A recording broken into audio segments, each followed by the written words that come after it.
దేవతకి నేను అభిషేకం చేశాను అని నా ఖాతాలో వేస్తారు. అమంత్రకం, మంత్రం లేకుండా నీళ్లు పోస్తే గోవుకి. వీడు ఇవాళ కామాక్షి అమ్మవారి అభిషేకం చేశాడు వెళ్ళి. కాదు, పితృదేవతలట ఎదురు చూస్తుంటారట. ఎవడైనా గరుకు స్తంభం వేసేవాడు ఉన్నాడా అని చూస్తుంటారట. ఆవుకి మన అభ్యున్నతి కోసం ఈశ్వరుడు ఒక బలహీనత పెట్టాడు. దానికి తోకతో కొట్టుకుంటుంది ఎక్కడన్నా దొరద పెడితే. నిజంగా తోక తగిలితే కర్ర పెట్టి కొట్టినట్టు ఉంటుంది, అలా కొడుతుంది.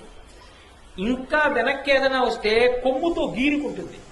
కానీ కంటి కింద దురద పెట్టిందనుకోండి, చెవి పక్కన దురద పెట్టిందనుకోండి, గంగడోలు దురద పెట్టిందనుకోండి, దాన్ని గోక్కోవడానికి ఆధారం లేదు. కాబట్టి అది బాధపడుతుంది. గరుకు స్తంభం అని వేస్తారు. ఆ గరుకు స్తంభం వేస్తే అది ఏం చేస్తుందంటే కంటి కింద దురద పెడితే కంటిని ఇలా పెట్టి ఎంతవరకు గోక్కోవాలో అంతవరకే గోక్కుంటుంది. గంగడోలు దురద పెడితే గంగడోలు దానికేసి రుద్దుతుంది. అలా ఆవు కాని గరుకు స్తంభాన్ని రుద్దినప్పుడు కొన్ని వెంట్రుకలు రాలి కింద పడిపోతాయి.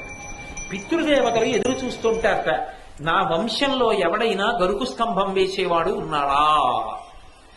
అలా వెంట్రుకలు కాని కింద పడ్డాయా, ఉత్తర క్షణంలో గరుకు స్తంభం వేసినటువంటి వాడి యొక్క 7 తరాల వాళ్ళని నరకలోకంలోంచి స్వర్గానికి ఉత్తీర్ణులు చేస్తారు. నేను చెప్పట్లేదు, వేదం చెప్తాను. ఒక గోవు నుండి అంతటి అభ్యున్నతి ఉంది.